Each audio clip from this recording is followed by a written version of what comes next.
and we're back on another exciting episode of Starfleet Boy, where we have a casual and informal conversation about Star Trek. Today we're focused on Lower Decks episode. What episode is this?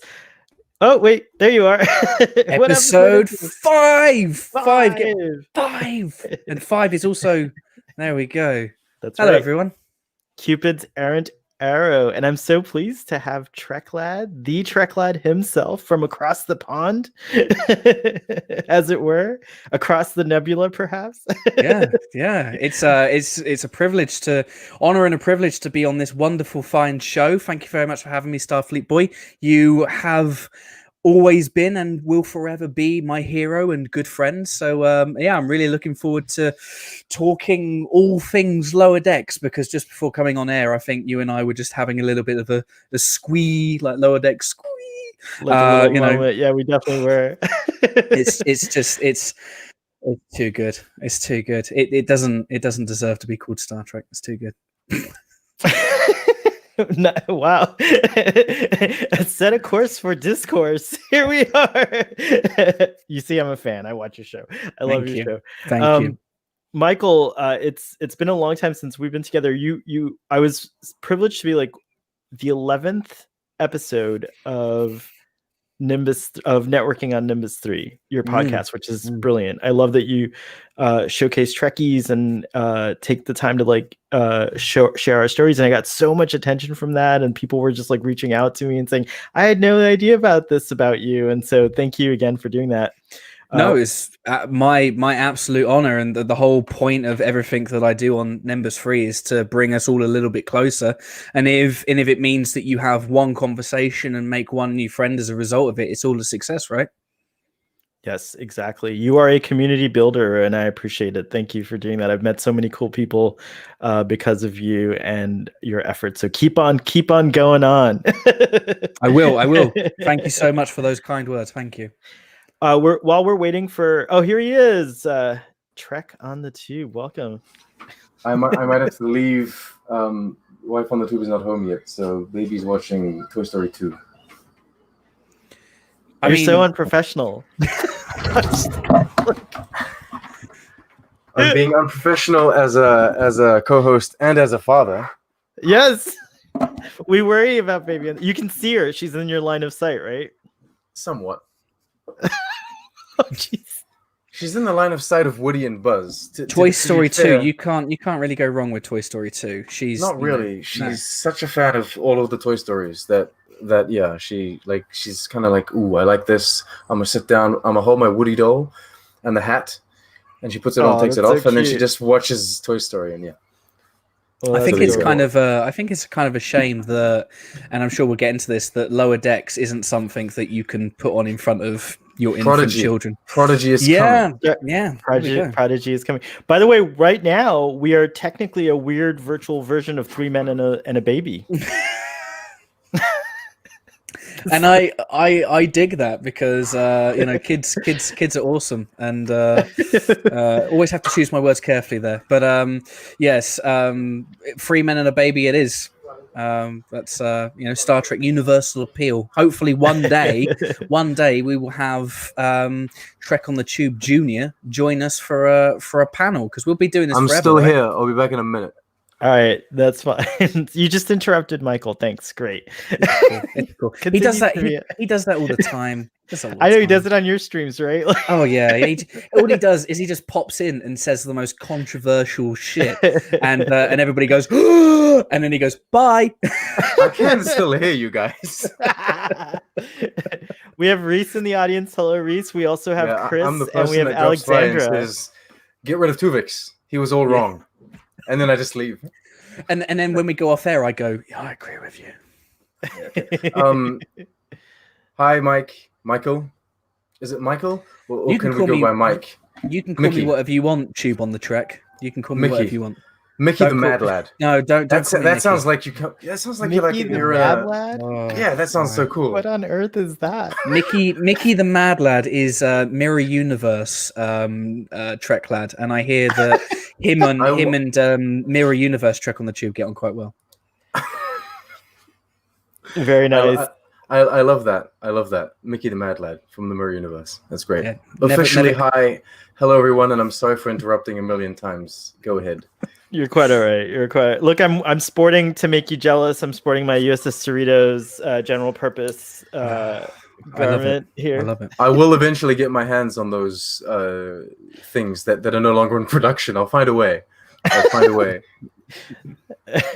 Just like one day, we will all officially be able to watch Lower Decks without jumping through 47 hoops to try and watch it. Father Well, is you right. definitely- That's what I was looking for. Mickey the Mad Lad sounds like a character in a Guy Ritchie movie. That's it. It's a Mirror Universe Trek Lad movie. Yeah, by Guy Ritchie. and in the Mirror Universe, I talk like that. Yeah, Mickey Is the that a Mad Lad. pikey? Is that pikey accent? No, the pikey accent is the. Hey, do you want to buy a dog? You want to buy a dog? Yeah, body Yeah, like it's hard. Kind of like that. It's terrible. I saw your cool Trek accents videos, guys. That was really great. Sean has a confusing accent, and you. Yeah, PJ you was do like, I many don't accents. understand anything. We already have a question. Am I right in guessing the Parliament class has quickly become a favorite among the Trek community? Really love how she seems to bridge the Galaxy aesthetic with the Sovereign and STO Odyssey classes. Deep. Mm. I loved it. Probably too deep for That's your any answer. conversation that has me involved. No, it's you like the ships. I saw your unboxing video of your drunk version. I know way too much about Trek Lad. This is gonna be a trip down Trek Lad's videos memory here. See, it's kind of like, because I do like the aesthetics of the ships in Star Trek, but when you go to like Trek Yards level of going into in depth on the ship construction, I'm like, no, I'm just here for By the way, curves. shout out to Trek Yards for getting Mike McMahon on their show. That was a really cool interview. So great job, Trek Yards. We are fans. I got well, emotional Starfleet watching was a that. fan. I did too. It was really cool. You got emotional. 'Cause you wanted to. I said I wouldn't wanted to admit talk it to Mike publicly, Wright. but fine, I will admit it. No, it wasn't. It wasn't even jealousy or envy or anything like that. It was really about. It's like there's this moment where Mike McMahon really talks about. He says something to the effect of why do a show if it's not about, like, why do a Star Trek show if it's not about the details of, getting all of these things right and loving the universe, and like that really hit me. I was like, yes, why even, like, that's why you do it, Trek shows, because you love Trek so much, right? And that really got me. So yeah. How many times have you emailed him going, please come on my podcast? I don't email him. I just send him tweets every now and then, like, hey, I exist, yo. Wait, Mike McMahon doesn't follow you? No, he doesn't follow me. No one follows me. Star Trek, the official account follows everyone apparently, but not me because I'm too controversial. I got those mad tweets, so they don't like me. I'm like a What's pariah. controversial about you? Yikes! I don't know. The times where I blame Kurtzman, probably that's the thing that probably spikes them a bit. It did take me ages to get a follow from Star Trek, and I was convinced that they were just like Trek Lad. Well, in the UK, lad is a bit of it has a negative connotation. It's like, oh, lad. It's like mad lad. Okay. And yeah, I was just like, yeah, I think that they think I'm some sort of troll channel, which they're right. I'm a troll for positivity. There we go. To be fair, all of the like the big kind of accounts that we all follow, like the what are they, the Trek movies and the Star Trek.coms, and then what's the other one, the Trek you guys know the big ones. None of them follow me. They're all like, nah, I want nothing to do with this guy. Well, I unfollowed Star Trek on CBS quite recently because I was just so like, I can't get see anything. That does my head in. It's like, Star Trek is inclusivity and global universal access. No, geo-locked. Everything is geo-locked, and it's like, no. I unsubscribed from the official Star Trek YouTube channel because being in Canada, every single Star Trek video is like, no, you can't see it in your region. I'm like, what's the point of having a damn YouTube channel? I can see a few clips from the original series. It's like, you can go to I own the original series. Exactly. I mean, I have the show in HD. I don't need to anyway. So yeah, sorry, Star Trek. Get your social media in order. But your animated show is great. The animated show is good. Yeah.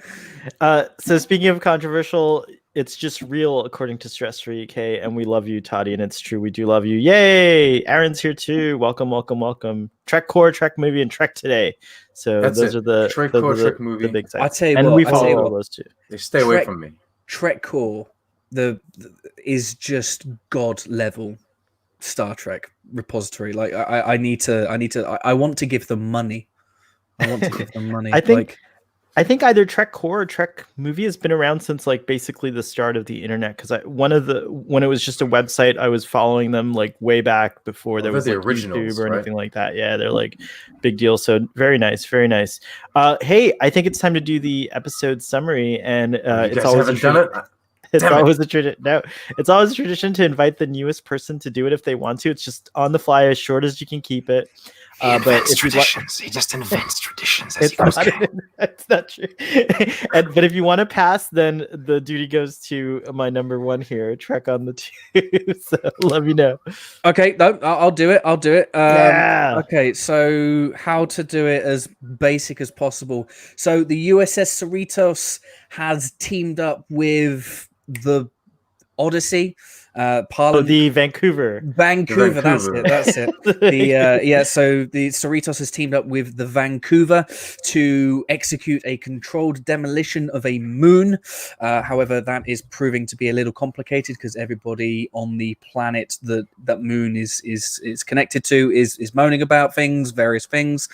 Meanwhile, Boimler has a girlfriend. Boim. What? Boim has a girlfriend. What's up?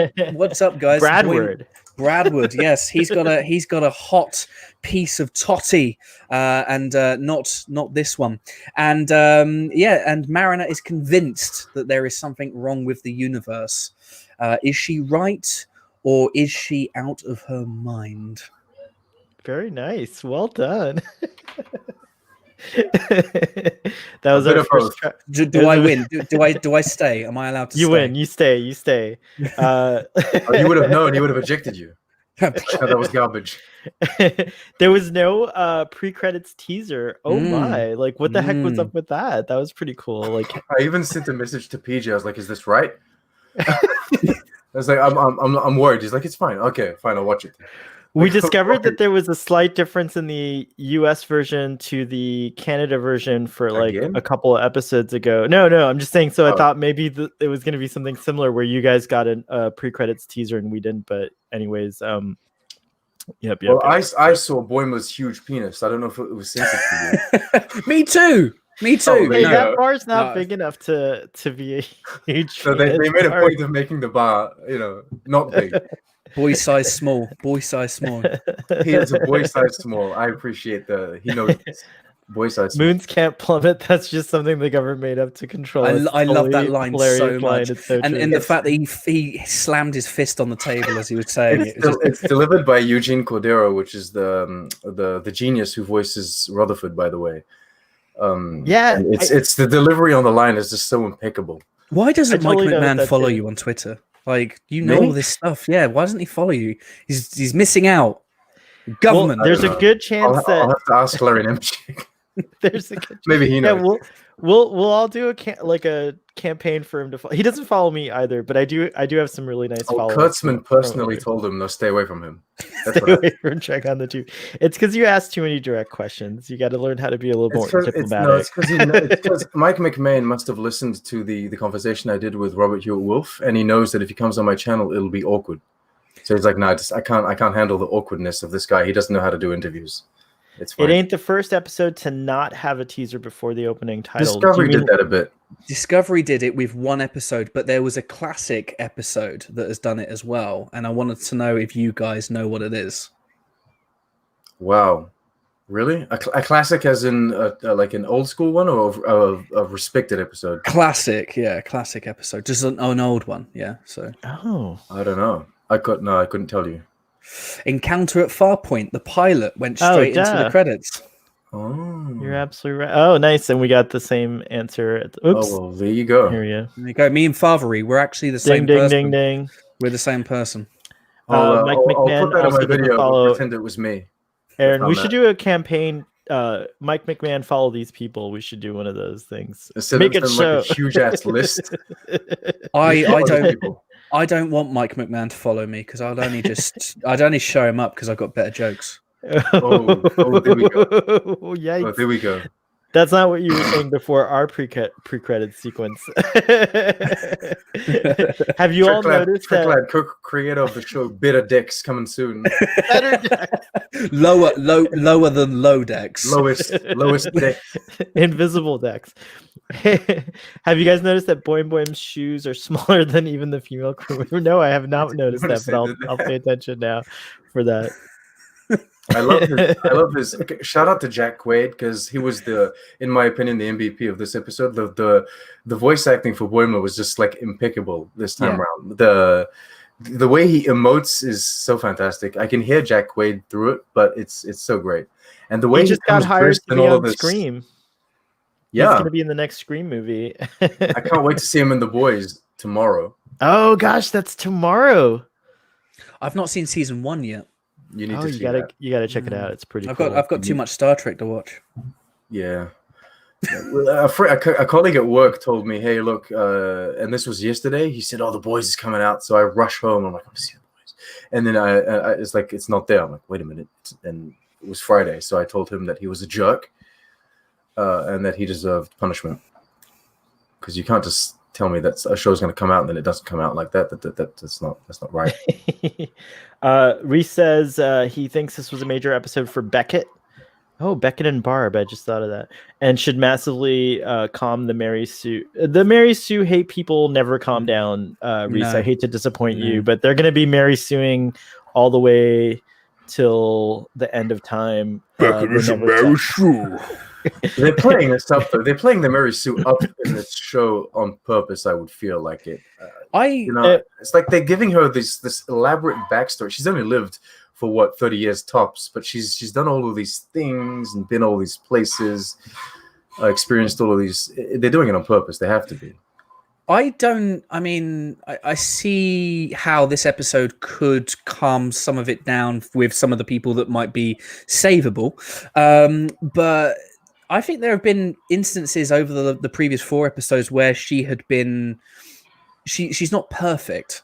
You know, she's not perfect because she's getting demoted and she's doing silly stuff. And, you know, there have been plenty of times where we've seen her as being this imperfect character. And if you're a Mary Sue, you are literally perfect in every conceivable way to the point where it's stupid. So she's not a perfect character. I think feel like the only Mary Sue argument that's ever held up in Star Trek is Mary Sue, who's not even in Star Trek herself, the original Mary Sue. So I feel like all of those arguments just kind of fall to the wayside after you see the characters. Well, I guess Wesley was kind of like that. Wesley season 1 episodes from 1 to 10, maybe like proper Mary Sue stuff. But other than that, yeah, I agree with you.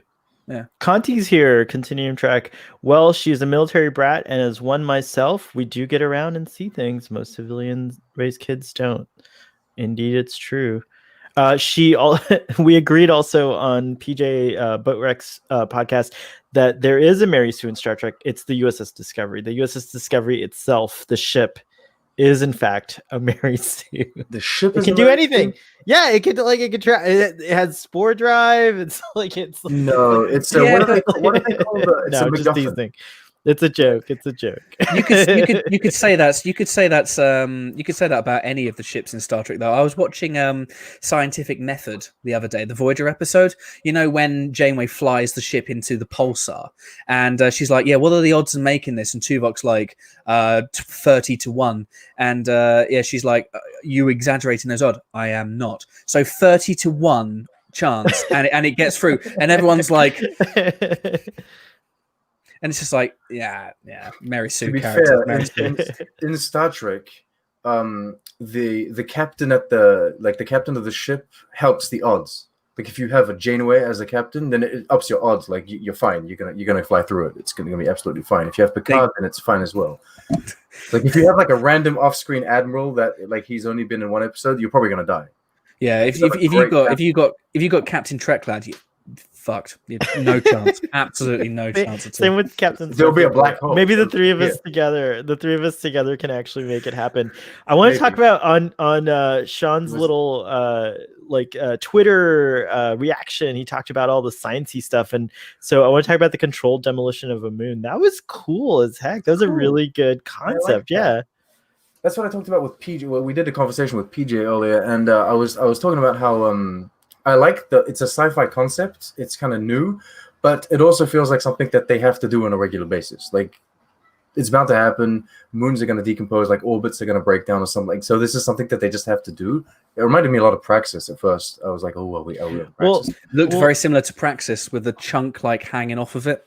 Yeah, and then also in whatever it is that's like in Into Darkness, there's a moon that's kind of in a low orbit on the Klingon homeworld, and it kind of reminded me of that too. So it was very interesting. I like that they had the shield and those like what were they called, the platforms that were like taking care of it, and like it was going to be a controlled implosion. It was just all very, very cool. Like now we know also some of the scenes in the trailer and the teaser finally appeared. I mean, we got a lot of them. We got the one where she's like doing the map, like the dossiers and like trying to trace, the source of this like mystery. And then we also got Boim's penis, of course. And then like we got the scene of like the Cerritos is falling apart, but that's our job to keep her Deep going, Space Nine. We got okay. Mate, I didn't Why even didn't we just start with I didn't even see that the first time around because I was so focused. Look, I was so this is for you. I did this for you. No, I was so focused on the damn. It wasn't the USS Pasteur. It was the Kios. What's it called? The Keto. The Keto. The Keto. But That was the name of the ship.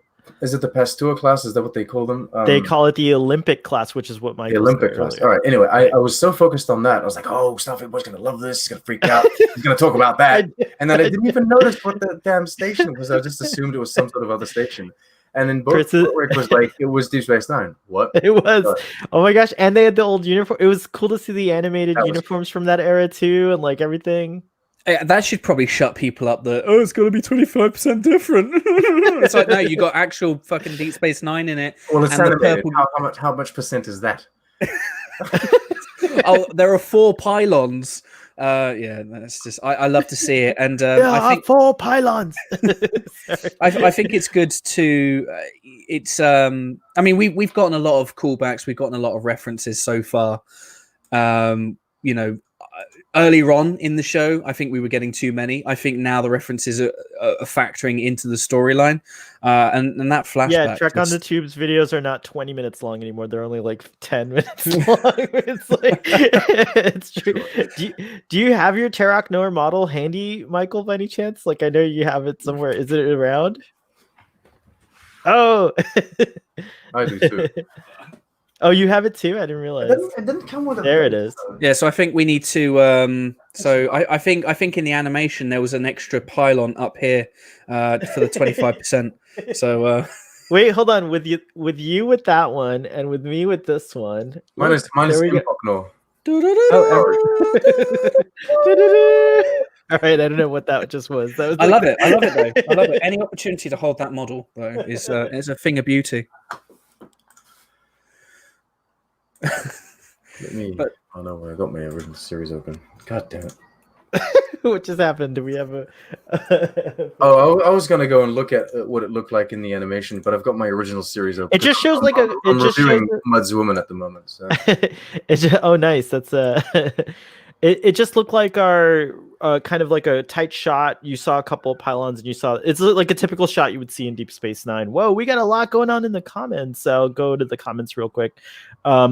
By the way, Joseph is here. Hello, Joseph. Welcome. I did a question. Have you heard of a question of Trek, Michael? They got it wrong. They put 16 pilots in the pylons instead of just 3. No, it's fine. It's absolutely flawless. Let's see what else is here. The show is so beautiful. Moon reminds me of Jeddah in the follow-up comics to Rogue One. I forgot about Jeddah. Good comment. Yeah.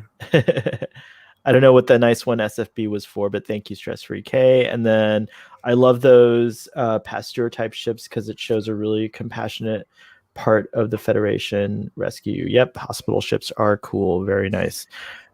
Except for Romulans.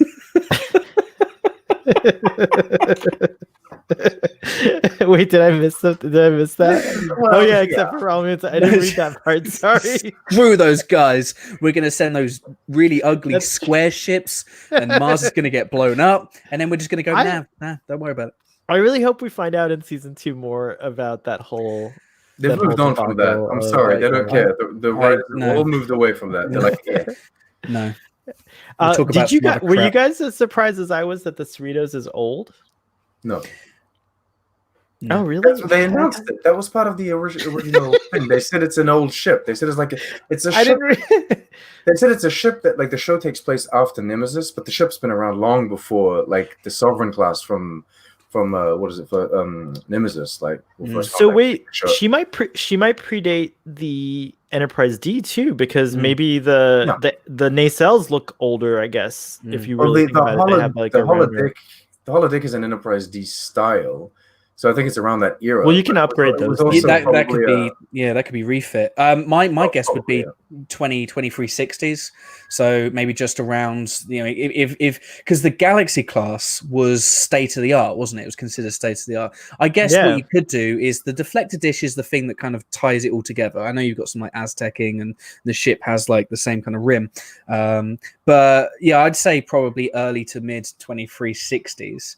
And but the thing is, they say in The Search for Spock that the Enterprise in that movie is nearly 20 years old, and he's referring to it like that's an ancient ship.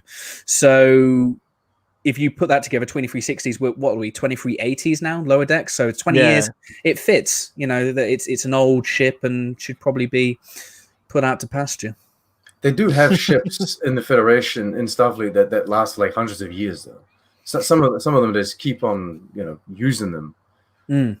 Well, yeah, like Those, the Miranda class is not quite 100 years old, but they're still in service. Some of them I would love really to see good like ships. a TOS era ship still in service. That would be neat. Not only in a museum or anything like that. That would. Well, be you've cool. got the Excelsior. That's the Excelsior class. That's still That's kind right. of in, but classic TOS. No, I mean, true. Yeah. The interesting movie. thing, there was a shot really early on in this episode that just made me giggle. And I would say that comedy in Lower Decks has probably been the biggest issue for me, but I'm sure we might get onto that later.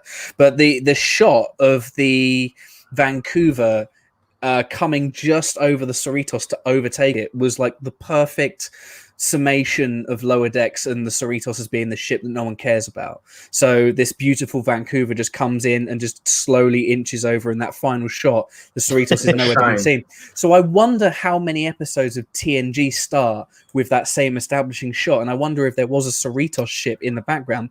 But we had some shots like that in TNG. It's that shot that they use over and over again where you've got ship, you've got the Enterprise, and then you've got the Excelsior class, and they kind of part. I think the best use of that is they do it in Encounter at Farpoint. They do it in Best of Both Worlds, and I wonder if those ships are like the lower class kind of ships. I'd like to know their stories. Are there Boimlers on those ships going, "Oh, we're next to the Enterprise! Whoa!" Reese says, I reckon that the California class is an old design that has been kept in production for years. A large chunk of Starfleet has probably served on the California Callies. I like that, the Callies, and they regard them fondly. Yeah, that's really cool. Fondly. I can't. Starfleet boy cannot speak today. I'm one of those people that really likes when things manage to tie themselves into something else, like when you get like a different perspective, that kind of stuff. And I would absolutely love a short tricks that takes place during an episode of TNG, but you follow like these like Lower Decks people or whatever, or like you get some people on the Enterprise that are kind of like the characters of Lower Decks, and they were like completely exaggerated. But I don't know. I would like to see like a 20 minutes of them reacting to a very serious situation that happened in a very serious episode of TNG, right? So you get the real episode of TNG is the serious stuff, the bridge crew, they're dealing with the situation. But then you can go watch the short tricks where you get the Lower Decks people freaking out.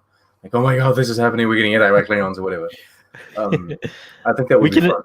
Yeah, that would be fun. Lots of short treks has so much possibility that much they can potential. explore. I think Robert Duncan McNeil just tweeted the other day that he's ready to resume reprise his role as what's his name, Captain Proton. Is it?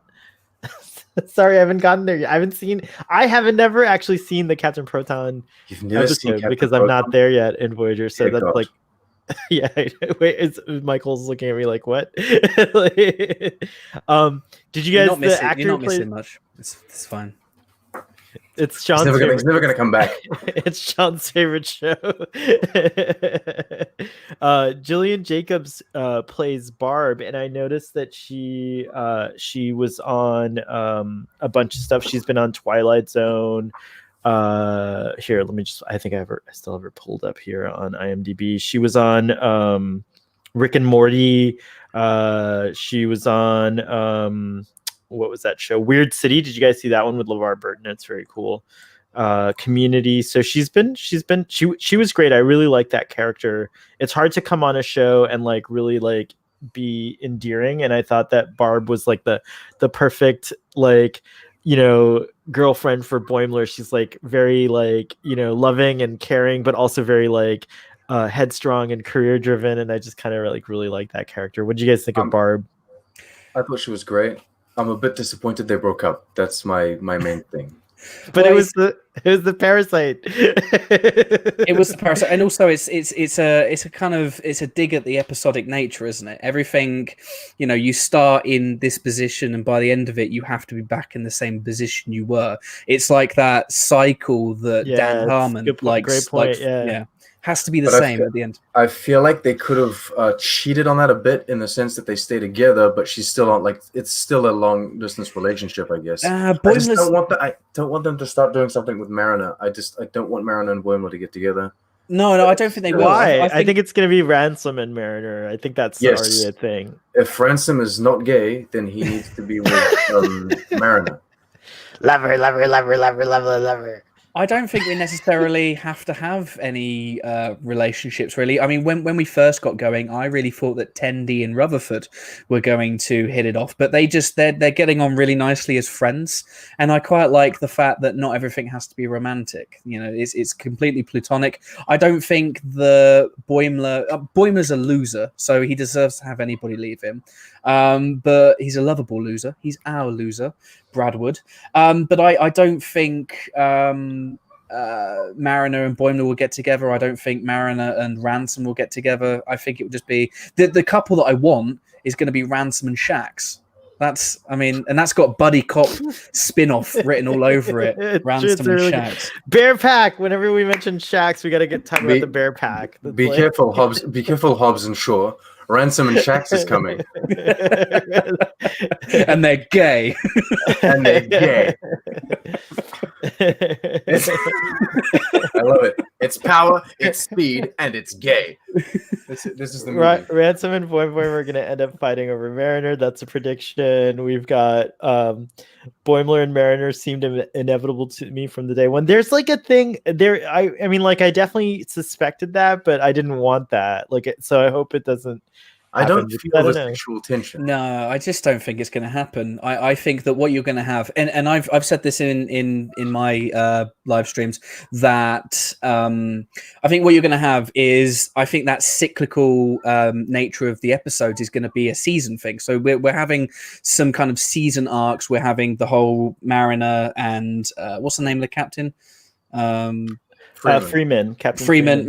We didn't get the name of the Vancouver's captain. I was kind of disappointed, but whatever.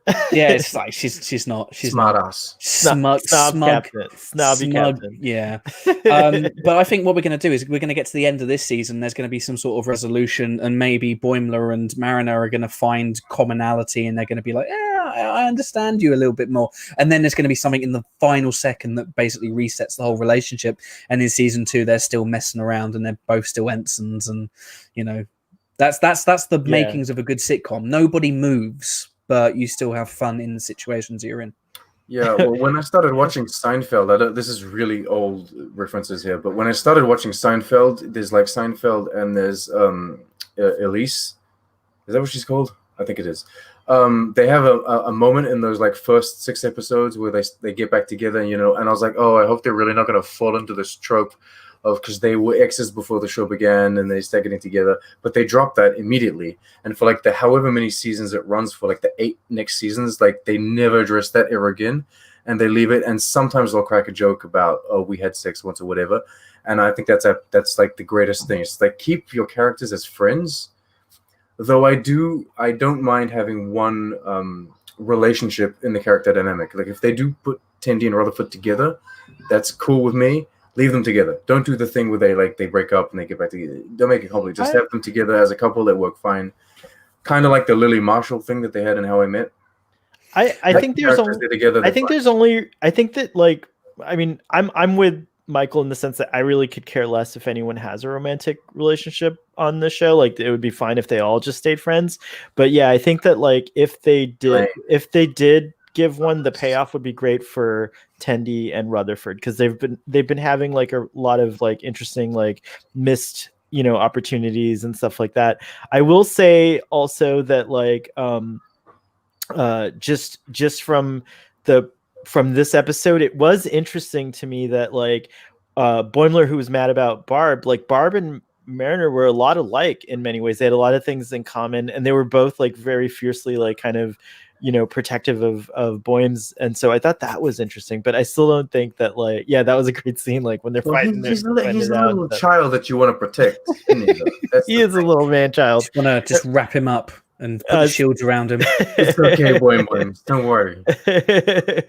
What was it? The size? I think Stress Free K pointed out earlier in the chat, but the size that he wears is like boys extra small. Like it was really funny that was. I just want to say as well that Stress Free K just mentioned it, but the Trip Tucker reference just absolutely blew my mind. I had to pause the episode and send a message to Starfleet Boy. I said, I want me some. I would gobble down a Kirk Sunday with Trip Tucker sprinkles on it. It was just. It's my favorite line of the season so far. It's just honestly. It was Elaine, not Elise, by the way. On it was Elaine, yeah. Elaine, yeah. Elaine. We got to correct that. Have you guys ever had a long distance relationship or been friends with anyone in a long distance relationship? Well, my life is friends far away. That's what it is. That's true. Actually, we're all in right now. The three of us are in a long distance relationship. It's kind of true.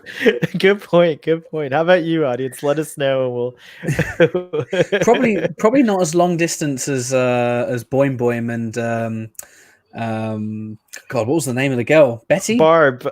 That's it. Yeah. But yeah, I mean, because that's ridiculous. But no, thankfully not, because I'm really clingy. And I would be, I am basically Boim.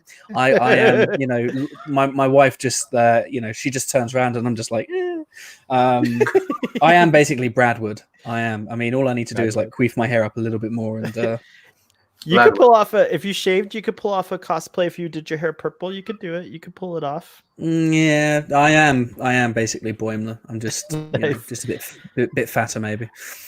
I was wife from the tube and I have gone through moments where we've been separated because like she did like au pair experience in England, so I was still in France, so we were separated for like 6 months, and then when I came to Canada, I came here months before she did, so then she was still in France, I was in Canada, so we've had moments like that, but it's not like I didn't start a long-term relationship with someone that was halfway across the world and try to so that it's a bit different, I guess.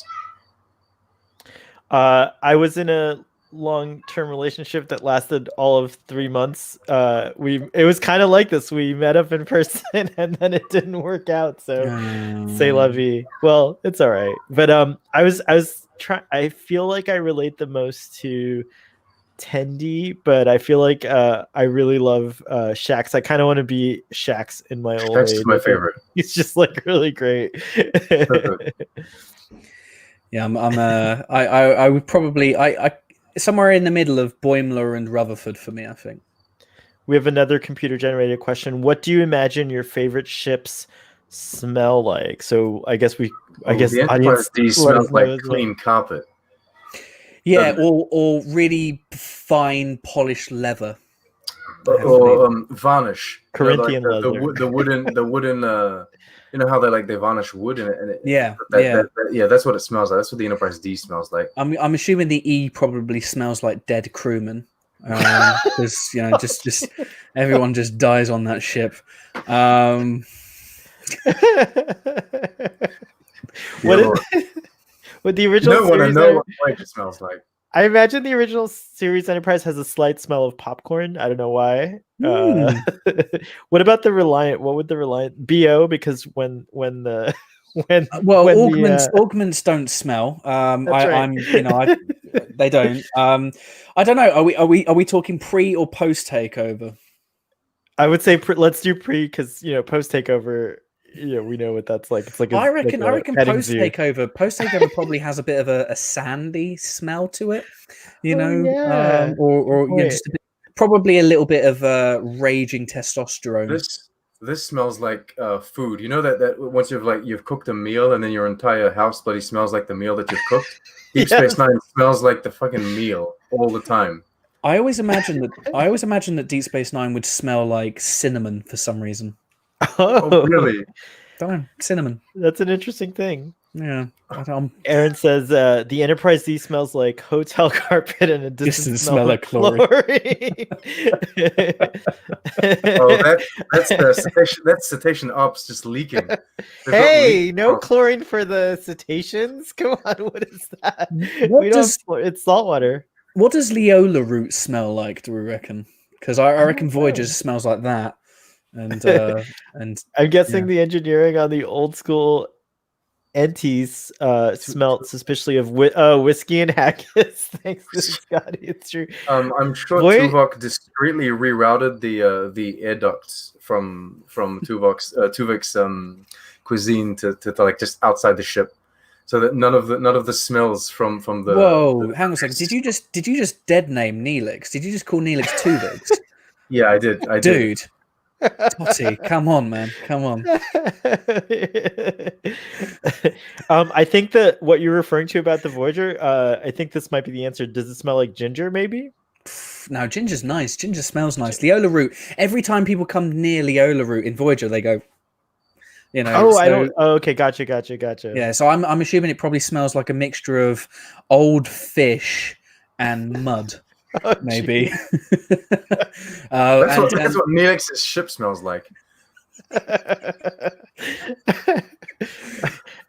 I think the Excelsior smells like chlorine more than than the other ships. All right, that was a good computer generated question. Got a lot of. Right. Now we need a short tricks about smells.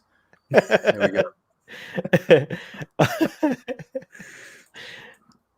go. Figuring out impossible problems is what we do. I love that every episode Freeman has like one of these like inspiring like Starfleet kind of lines, and that was a really good joke because the whole episode she's like focused on making everyone happy, and this like last guy was the one that was like the hardest to please, and then he reveals that there's only 2 people on the planet, and she's like, implode the moon.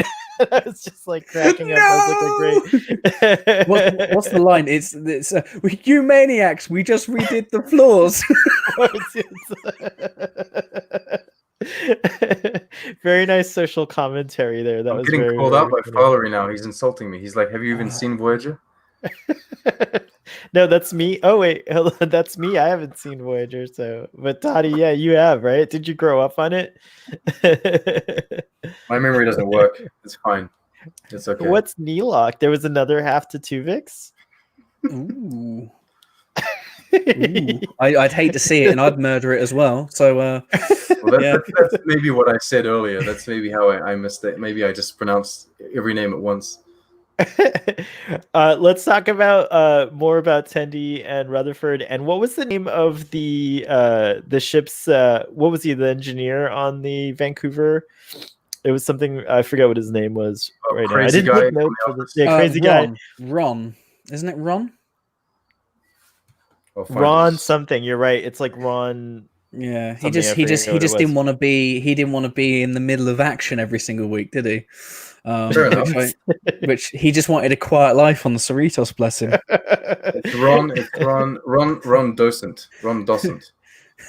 Give me back my pad. Give me back my pad. I love the T-88s and how they were fighting over them, and then at the end they both steal like a shload of them and bring them aboard the Cerritos. And I'm like, what? Can't you just replicate the newest version of like an instrument? Like, isn't it? But like, doesn't that just happen automatically? It's No, like really funny. Because if you're rolling out a product, you want to try it first. You want to test it. Just like the tricorder with the purple stripe, they didn't have the schematics yet, so they can't use them. But they just stole them, so it's fine.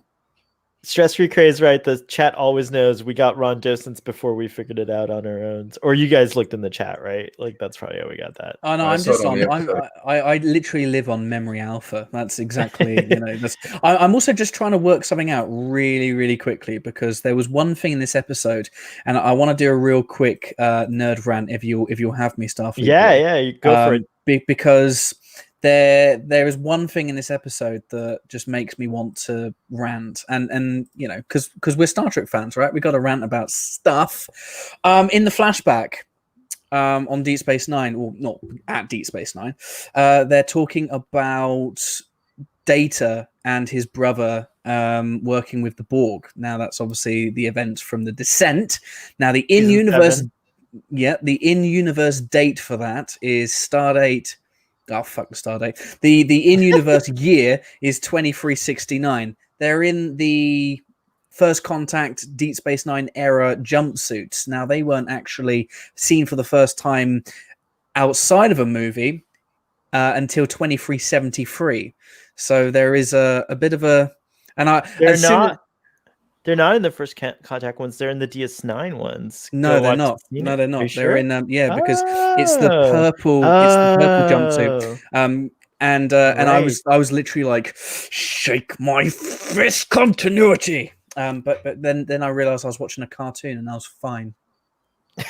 I have to go back and watch it for that. To be fair, it's not because we can always explain everything away like this.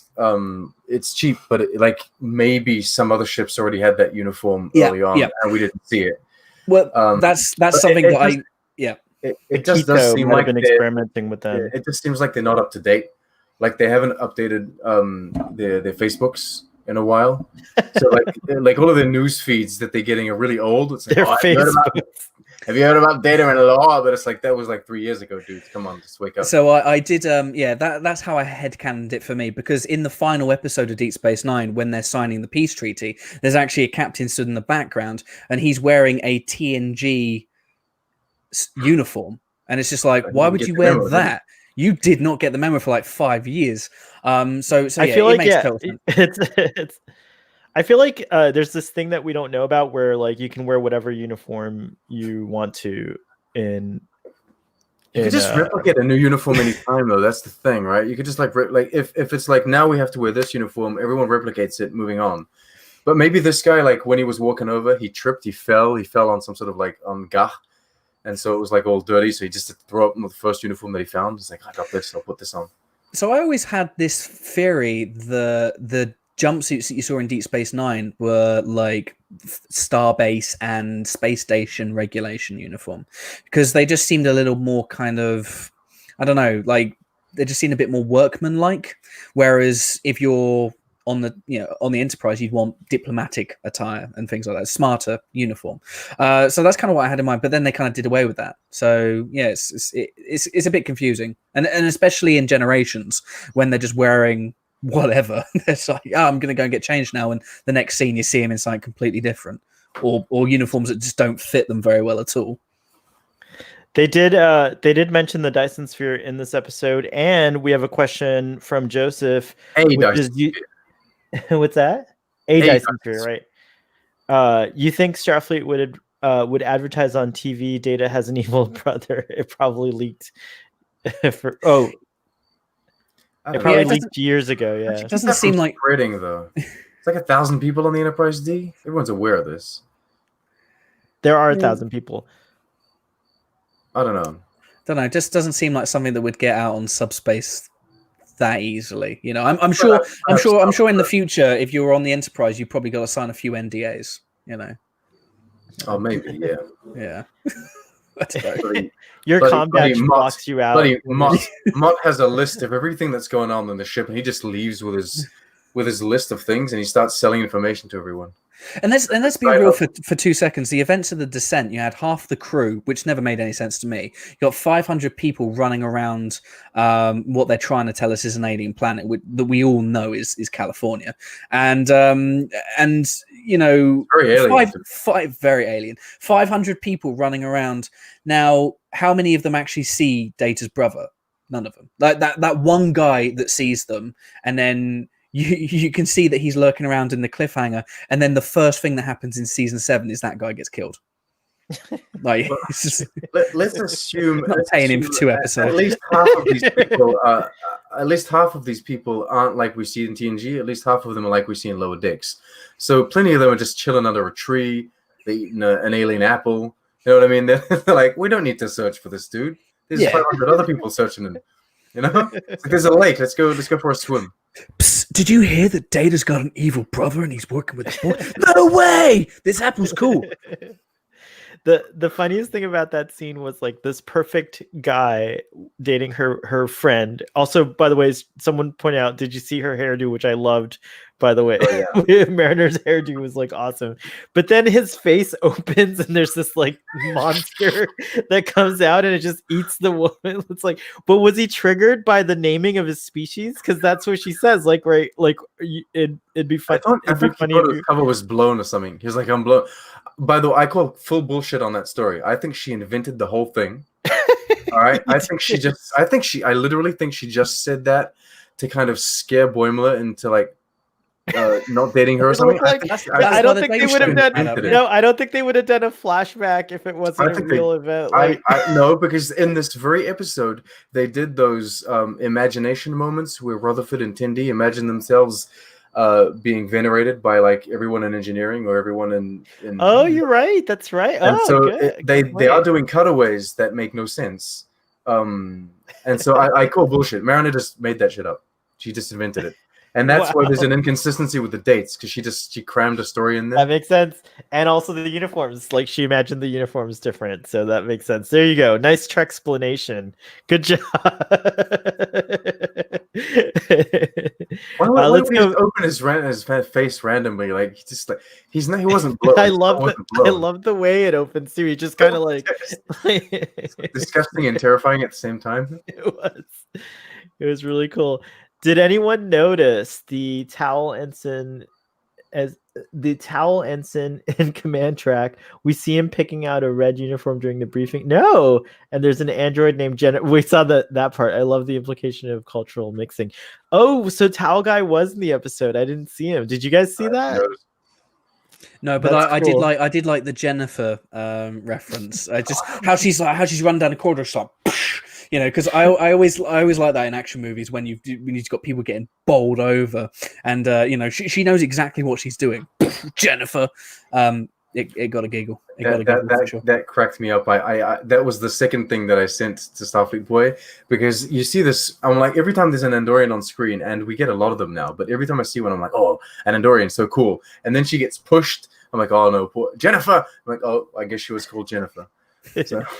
Aaron disagrees with you. That kills her motivation for trying to help him. That was a real memory. Otherwise, the motivation for trying to prove Barb is an alien is kind of mean. Yeah, but Mariner is kind of mean. Mariner is mean though. And she's overprotective for a strange reason. It's tough love. She's mean. She's kind of mean. It's true. She still has her sleeves rolled up, so she didn't do enough break time.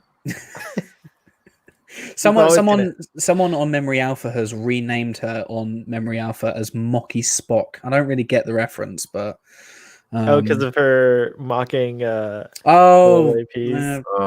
Those like sarcastic ones. Okay, I get it. She's rolling up her sleeves on purpose just to get Ransom to notice her. Yes, that's what she's doing. Totally what it is.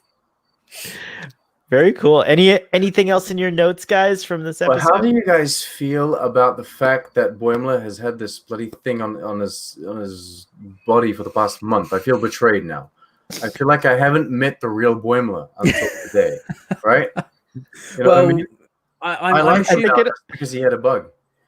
All it does is give him an extra like pheromones to attract women. So he's only had it for a month. We don't actually know. That month could have been in between now and the previous episode, so he might have had it off screen or That's- something Yeah. like that. So what I'm kind of hoping is that Lower Decks will do the same. 1 season equals 1 year, and if we're halfway through, 6 months. So having us kind of jumping into their lives, over the course of a season, I'm sure we have met the real Boimler. He seems as stupid and boing as he was when we first met him. But the one thing that I do want to mention is I think the humor is really starting to kind of gel a little bit more, and there are plenty more kind of humorous moments. Like I said earlier on, I think that the whole we need to validate that we know what we're talking about as writers, I think that that's firmly established now.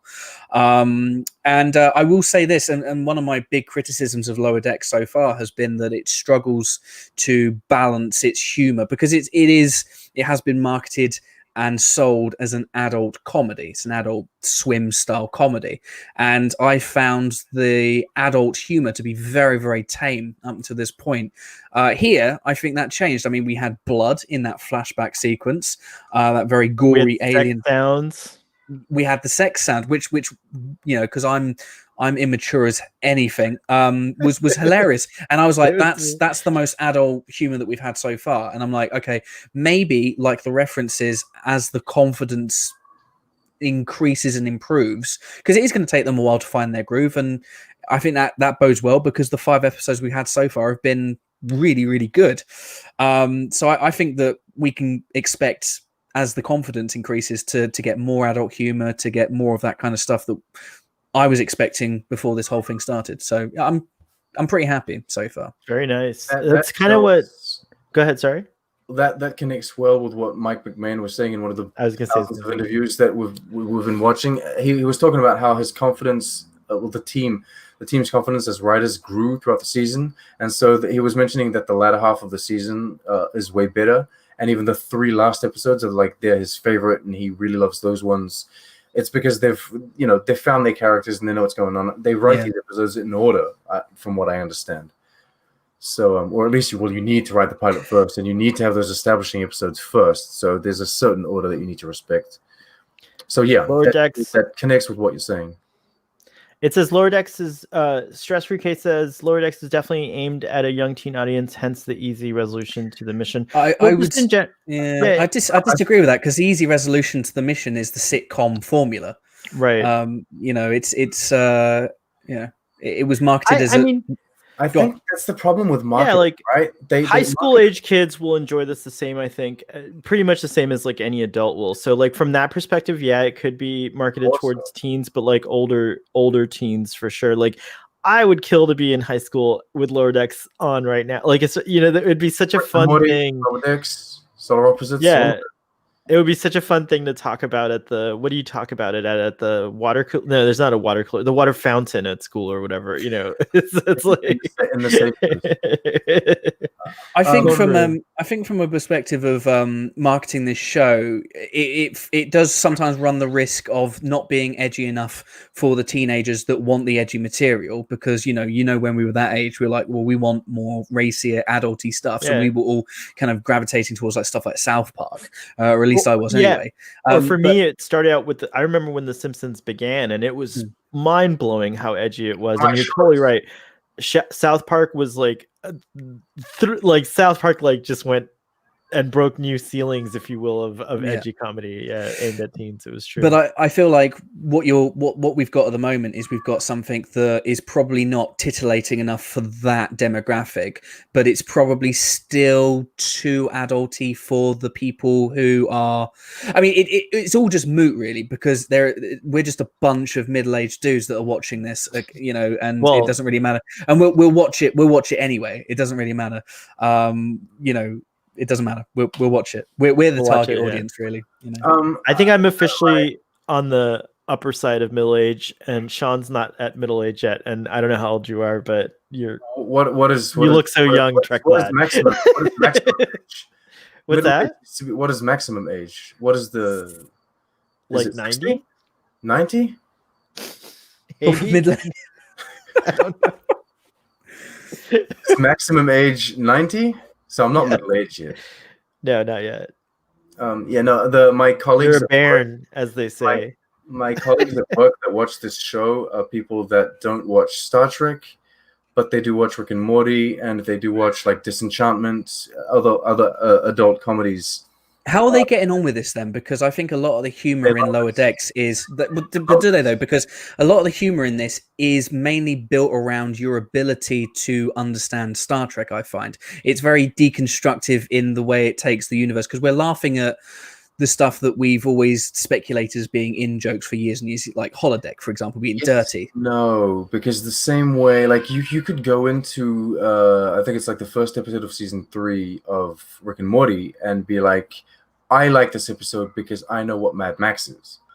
But then if you've never seen Mad Max, the episode still works because it's just post-apocalyptic and it's full of jokes and full of stupidity.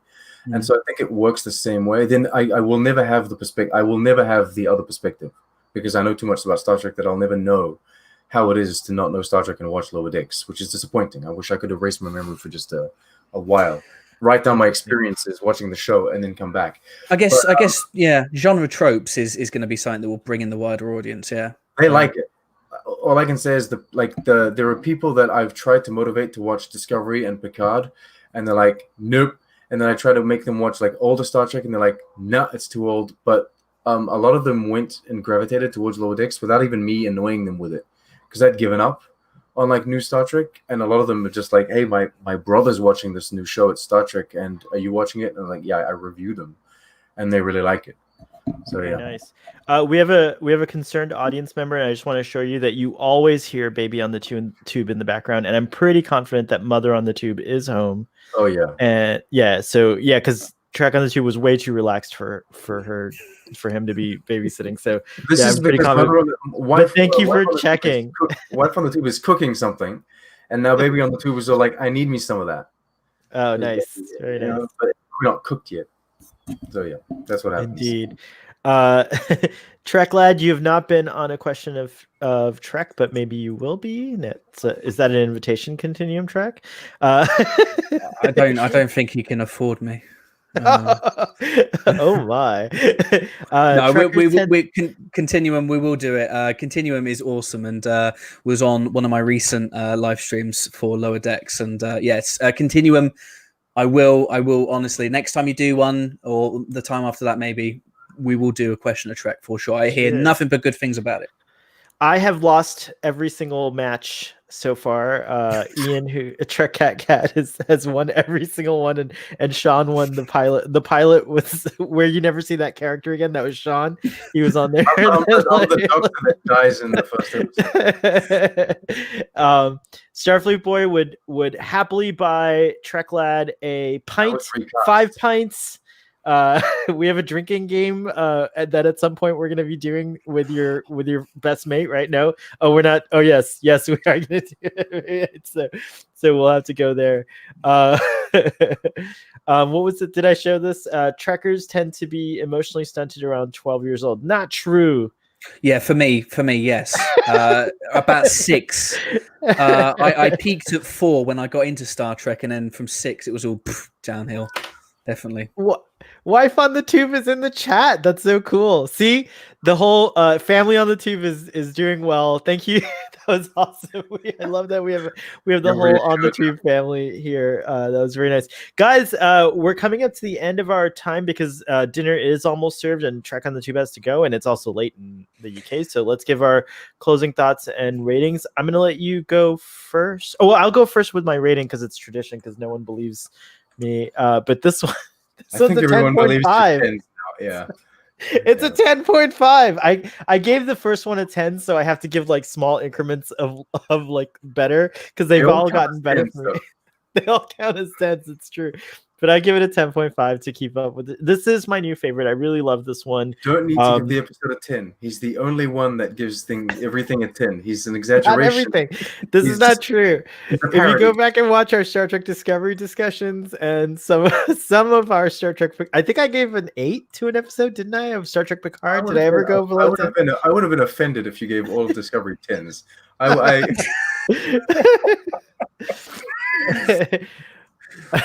Michael, I know some of your feelings about Star Trek Picard, and I would love to have like we're doing a new series on Starfleet Boy After Dark called it's the Star Trek debate series. I would love to do like have you on the Star Trek debates and do a proper debate for Star Trek Picard.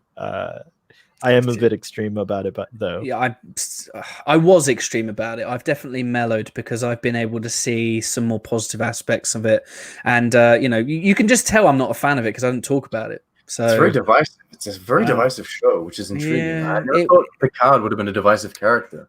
Well, I knew it was going to be divisive because they were playing with stuff that already existed. Whereas with Discovery, they're taking that to the future now. So I'm always happy to talk about Picard. But the thing is the wonderful thing about this is we can discuss it like grown-ups, and you can tell me an opinion, and I'm not going to attack you. Exactly. So that's because that's what normal people do, right? Not saying I'm normal. I have a question for you. Is this your favorite out of the 3 current shows that we have? Is this your favorite, Lower Decks? By an absolute country mile. It is. Okay, me too. By this is the first successful modern show, in my opinion. So this is this is legacy Trek. This fits in completely with the Trek that we were getting during the Berman era.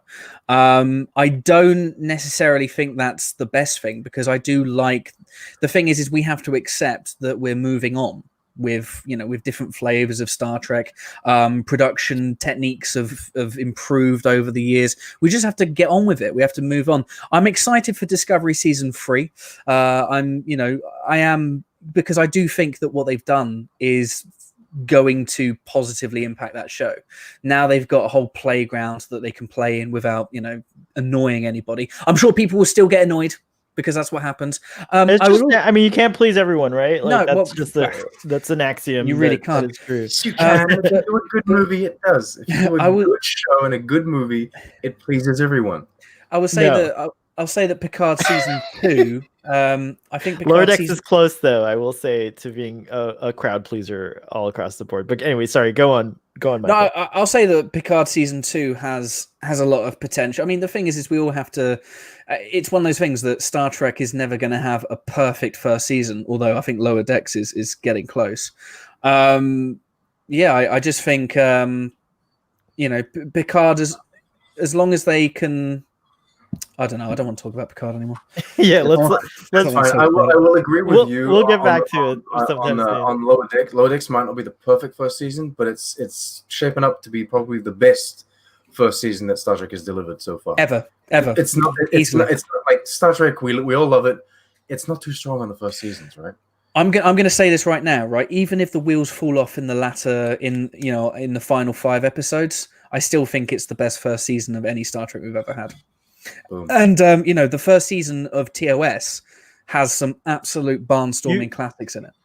Yeah. Wow. I'm gonna have to think about that one. Of Star Trek, I think the first season of TOS. It's like 30 episodes. Yeah. My good friend from childhood says that anything current gets a 10 from him. The real ratings come 5 years later. That's not true, and I do have recency bias. I can't wait. I would like to skip the next 25 years because I want to have the same relationship that you have with the Doctor, where you've known each other for so many years that I can come at you with this stuff. Because I can't yet, but I know I will. Come at me, bro. I know I will be able to come at you in 25 years and say, I told you it wasn't a 10. Let us know. Geek Filter, Aaron says we're working on a debate episode 2, but 23 weeks of Trek has derailed that. It's true. Let us know when you get to that because we would love to. Just do your live streams anyway. I'm doing like 19 live streams a week at the moment. Great. There was always a Trek channel live. You can't get away from it now. It's like there's always someone live somewhere. It's great. It's wonderful. It's true. It is kind of nice. Early on in our live streams, Trek on the Tube was saying like in this time, a lot of people are lonely out there. And so I hope that this is helping people like kind of feel connected and, always feel free to write to us. My DMs are open now. Finally. I did have that in a while. If you're feeling sad or anything, just drop us a message. Yeah. We'll reply. or even in the comments. We're always, although I am behind on my comments, but someone always answers. Like Trek on the Tube, you always answer, or someone else on my thing. So I appreciate that from you guys. So that's very nice. Let's see here, a few more comments. And wait, we got to hear your closing thoughts, Toddy. What did you give yours? No, I just said it was a 10 and that I loved it, and I'm here for it. I kind of agree with everything you guys are saying. I'm a little bit more cautious about it because Picard's still my favorite of the new shows, but Lower Decks is so. Look at him! His chair is melting. No, it's cool. It's cool. You have your opinion. Have your opinion. It's fine. Have your opinion. I fought him for like 10 weeks on this, so it's fine. I fought the battle. I don't see the point. I mean, it's your favorite show, Starfleet Boy. It's that no one can take that from you. And I'm not saying it's objectively the best. I'm just saying it's my favorite. We get off air and I'll virtually slap you. But it's well, I've outed myself now, haven't I? Yeah. I think 2022 for 2020 it should be you can't please anyone anytime, or 2022 maybe it's the future. It's gonna get worse. Let's not it's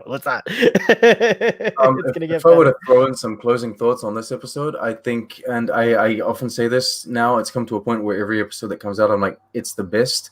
I'm not sure if it's the best. I think it's maybe just the one that I appreciate the most because it's the freshest in my memory. Maybe I'm having a hard time ranking and rating these episodes because I find them they're all pieces of a patchwork that I enjoy, and I just can't wait to see the end result. It's all fantastic. I can't wait to have like each episode come out. I'm so excited to talk about it and make videos about them. I'm motivated. Whereas like with Discovery, I was having trouble. I was like, I really need to talk about the show again. And then I'm getting anxiety attacks. Like, what are they going to do now? But this show, I'm not. I'm like, the worst thing that they do is maybe talk about an event that's 3 years late, right? I mean, it's fine. I'm finding that this show is motivating me to talk more about Star Trek. I feel invigorated after each episode. Now I know that the running time is half of what we would usually get, but without slinging mud around or anything. But there were some episodes of modern Trek that I'd get to and I'd just go, but this every week I'm like, I had fun. They're not failing to entertain me. I don't know if Cupid's Errant Arrow is my favorite episode because I really loved Temporal Edict. That episode just really made me giggle, and I love the premise of it. But are we doing an out of 10 rating here? Yeah, out of 10. I'd probably give this 8 out of 10 because I think that's solid, and the average is probably 7.5, 8 at the moment. Anyway, I think the first episode probably getting that 7.5. This is it's he's so vindicated right now. Trek on the Tube smile. He's like, You're giving the correct ratings, sir. Yeah, I am. Do you want to do a high five? Do you want to do a high five? Do you want to do a high five? Yes, okay. Boom. There we go. No, you're not invited, Starfleet Boy. No, you give everything 10. No, I'm joking. I think I'm gonna have to come between you guys here. Break it up a little. I would also give this episode an 8. And yeah. And like the thing is, I originally gave the pilot a 7.5, but then he motivated me to give it an 8 because of the hype. And I was like, fine, I'll concede to give it an 8 because it's a good Trek pilot. So it like in the rankings of the pilots, it deserves to be respected, in my opinion. But yeah, no, and like every episode for me has been between a 7 and an 8 for the show so far. I think they're all great. None of them, maybe we're missing a slight speck of that social commentary or moral or ethical dilemma that Trek in the past has been so good at delivering. I love that we're not getting any of that. I love it. But I understand that we don't get it. It's a sitcom and it's not its focus. So I really thought that they were going to go Dear Doctor on us with the moon and the dilemma of do we let this thing happen or not? And then they were just like, nah, just blow that shit up. Just like. I think 8 would be the correct rating according to our audience in attendance, other than PJ, who gives it a 6.5 but still liked it. 6.5 is good, but 8's all around. 8's an 8.5, so well done. Well, when you look at IMDb and stuff like that, like if a movie has a 6 out of 10 on IMDb, it's like a really low rating. But in all fairness, I think PJ is kind of like me. When I give a 6.5, that's still pretty high. Like a low rating for me is when you start going under 5, right? Like It takes something special to get above an 8 in any of my 10 systems. Yeah. If you're getting to 9 and 10, you're talking masterpiece stuff. Yeah, I mean, not even it's pretty fucking flawless. Yeah, like things. even like The Visitor for me is like 9 out of 10. Like, Oh, really? Yeah, I'll probably give The Visitor a 10. Yeah, I'm really strict with my ratings because I really want, when I give something a 10 out of 10 or a 5 out of 5, for it really to mean something. I mean, Visitor probably gets 10. Sean was like that too in the beginning, but I destroyed that all the episodes of Starfleet Boy where I even got Marina Curtis to do a video so that to try to get him to give a 10. So if you keep coming on Starfleet Boy, I'll keep chipping away at you guys. And no, I'm just kidding. Anyways, guys, thank you. This has been so delightful. Lower Decks is pretty like, even though I'm very like free or very giving in my 8s for Lower Decks. I think it's still pretty far from ever getting a 10, to be fair. All right, there's work to be done, and I'm not saying that mean. I'm just saying. You hear that, Mike McMahon? There's work to be done. Now he's never going to follow you. Anyways, No. Anyways, thank you, gentlemen, for joining me. This has been so much fun. Michael, would you give our audience who doesn't know you, and shame on you, audience, for not knowing Trek Lad, but would you give our audience, anyone in our audience, shame. let them know where they can find you, what you've got coming up, how they can tune in, and how they can participate? Yes, well, first of all, thank you very much for tuning in. I am Michael, aka the Trek Lad, and you can find me on Twitter, Instagram, and Facebook at Trek Lad. I am currently on day 3 of my 100 Star Trek videos in 100 days challenge because I am insane. Video 4 coming up tomorrow. I also have a live stream for Lower Decks where we talk about pretty much all of this as well tomorrow. And I do live streaming videos. I've also got a podcast. I've got a few podcasts. Podcast 1, Networking on Nimbus 3, the Star Trek community podcast where I speak to incredible people like Starfleet Boy and Trek on the Tube. No, I've actually not had Trek on the Tube yet, and he's not invited. And we basically learn more about these wonderful people. The other podcast, 2 to Tanagra, with me and Dan Decker, where we go through Star Trek 1 episode at a time. We're on episode 9 of 800 at the moment, so that's going to be fun. But if you want to connect with me, drop me a DM. They're always open, and I love to talk about Star Trek. I love to talk in general. I could probably talk for half an hour about this mouse if I needed to. There we go. Thank you for having me, Starfleet Boy. You are a wonderful host, and Totty, always a pleasure. Thank you so much. And where can people find you, Mr. Toddy? I'd like to say that I'm going to start this discussion on that mouse because there I have the same mouse, and it's a mouse that we can all buy on Amazon. And anyway, no, I'm not gonna enter. Oh, get off with you. Starfleet, Go back to the Kelvin timeline. God damn it. Well said. Well said. You can find me on Trick on the Tube. That's where I am. I'm on Trick on the Tube basically everywhere no, I'm not. I'm just on Twitter and just on YouTube. I don't do all the other things. I don't do the TikToks and the young things. It's wise. Yeah, I don't know how that works. But yeah, I've got hopefully an episode of the original series coming, a review coming this week. Then there's the review for Lower Decks. And sometimes I do live streams when I'm not too tired because I usually take naps, but I don't film those. So yeah, that's it. That's me. And Starfleet Boy, you can find me here. On Thursdays, we do these reaction/discussions for Lower Decks. On Fridays, we do TQIF. Thank you. It's Friday. And we start out with Text Trek at 8:30 p.m. Eastern Standard Time, where they do a real deep dive, take apart of Lower Decks. It's a lot of fun. I was cracking up in the last episode. And then right after, we do Starfleet Boy After Dark, which is a show about anything, but mainly Star Trek. And then Saturdays, we do our TOS discussions, so we started out, Starfleet Boy was born doing TNG discussions because still is my favorite show. And it still is. It really is. I really genuinely mean that. But now we're on to TOS, and we're finding out some really interesting and cool things about the original series. I haven't seen many of these episodes in like 20 some odd years or more. So you can tune into that at 3 p.m. Eastern Standard Time. And then at 6 p.m. Eastern Standard Time on Saturdays, I'm a captain often on A Question of Trek, which you can find on Continuum Trek's channel, and you can follow A Question of Trek. So Starfleet Boy is doing a lot, trying to rest on Sundays, but sometimes I'm on PJ's channel on Sundays, so you can find us all over the place. There's the whole Star Trek YouTube cinematic universe going on at the moment. There is. It's crossing over. It's insane.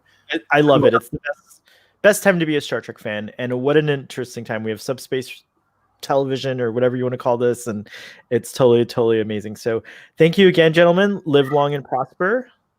And everyone go follow Mike McMahon. He's fun, and there'll be nothing retweeted by me, so you're safe. And he won't follow you back though. If you're totty. If you're Derek on the team, he won't follow you back. It's slowly true.